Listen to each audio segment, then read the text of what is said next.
तोहार हो खताड़ू धनी 16 सोमार हो। सुनतड़ू हो सावन के पावन हवे त्योहार हो खताड़ू धनी 16 सोमार हो। हमारा लमंगबू का तुराज खोला, हमारा लमंगबू का तुराज खोला। पेन्ही गेरुआ सड़िया में हरिया जय शिव बोलो।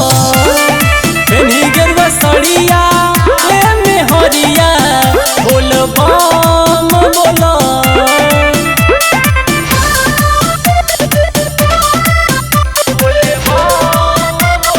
Music by SR.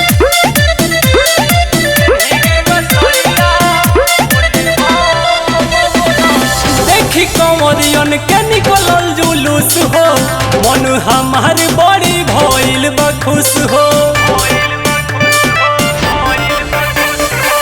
देखी कमरियन के निकलल जुलूस हो मन हमार बड़ी भइल बखुश हो।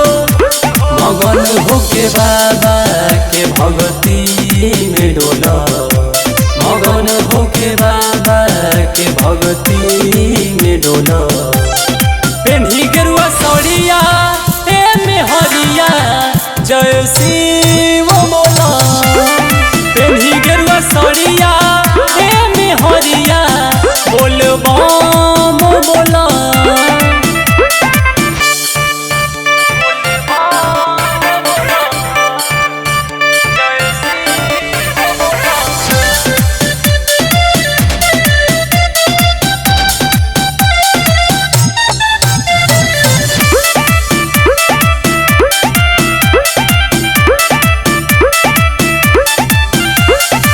बाबा के नाम लेवे में कौन लाज हो दिलई भंगिया बन जाई मिजाज हो।